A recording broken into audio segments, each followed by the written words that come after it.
Comer said that FBI officials confirmed that the unclassified FBI-generated record has not been disproven and is currently being used in an ongoing investigation. A source familiar with the review told the Post that names were redacted from the file the FBI brought to the Capitol except for the Bidens. Now, you know what I find absolutely fascinating about this? The story, it's really quite meaningless because the corruption of the Biden family is overt. He actually is on camera saying, gloating, that he went to Ukraine and said, if you don't fire the prosecutor, I will illegally withhold loan guarantees that were approved by Congress, which I have no authority to do. So he just says he's doing it. Then we have Tony Bobulinski coming out being like, yeah, they're taking bribes and 10% for the big guy and all that. And everyone's just like, oh, wow. And now this story comes out. Am I supposed to be shocked? I would hope not. I mean, you cover the news every day, so you certainly know what's going down. I think that the interesting question... Maybe the aliens were more important. No, I think it's just the Republicans ganging up on Biden. He's such a nice guy. How could they do this to him? He's just a sweet old man. And it is kind of like, this stuff comes out all the time, and I'm just like... Nothing's going to happen. Nothing changes. Like 10% for the big guy was how long ago now? Like nothing changes. I remember the first time that I shared with somebody the thing of him, talking about overt corruption in Ukraine. And they're just like, well, that's, RT. It doesn't matter. It doesn't count. I'm like, doesn't count. It doesn't matter. It doesn't matter where you're seeing the information unless you're telling me that the actual words he's saying are being faked somehow. You should be taking what he says as the important part of it, not where you got the information. Well, what drives me crazy is that you have Victoria Nuland caught on camera, or on mic, I guess you could say. It was a phone call between her and Jeffrey Pyatt.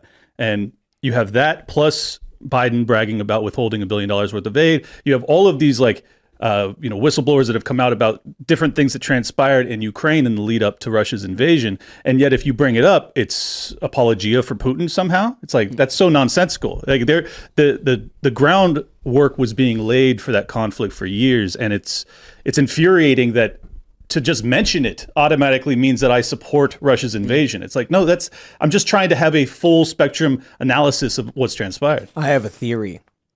What if the Biden corruption story is the distraction from the alien story?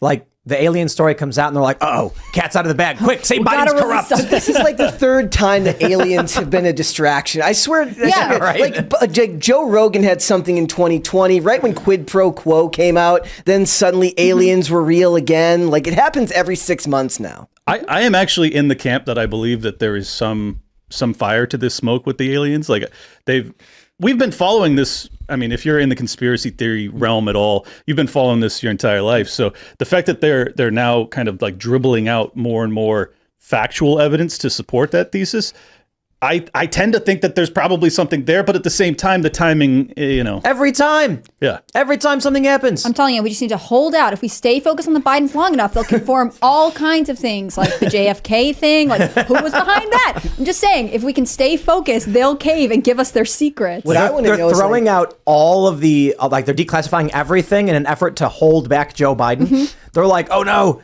Gulf of Tonkin, JFK was assassinated. Yeah. Aliens are real. Anything. It's like in Mario Kart when you have those shells and you like fire them to like throw your friends' cars off course. Like they're just releasing them to try and get us to stop chasing this. And I think that tells you two things. If you stay focused, you'll get a lot of other secrets. And also, this is something they're very scared of you talking about. If Biden screws up enough, I'll be able to find out if there actually is an X-Files division at the FBI. And that's what I'm excited about. I'm telling you, just stay focused. The reality is these people are probably in the scheme.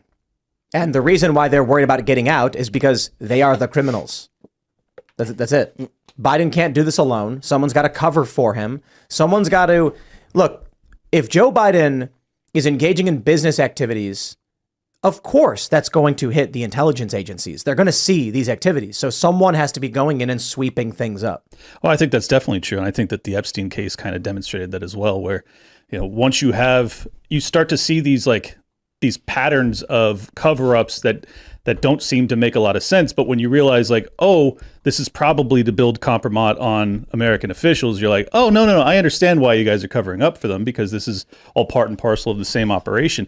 I mean, the Biden family, it's weird to think that the Biden family, amongst all of the corrupt American families, is like now starting to surpass many of them, at least in my eyes, as far as like being the most corrupt. And if their corruption, the attempt to cover up their corruption leads to World War III, well, then they go down as the worst family in American history. Do you think they're the coming. most corrupt, or do you think they're the worst at hiding it at this point? That's a good question, actually, because I think there's a distinct possibility they're not the most corrupt, but they are the most inept at their corruption.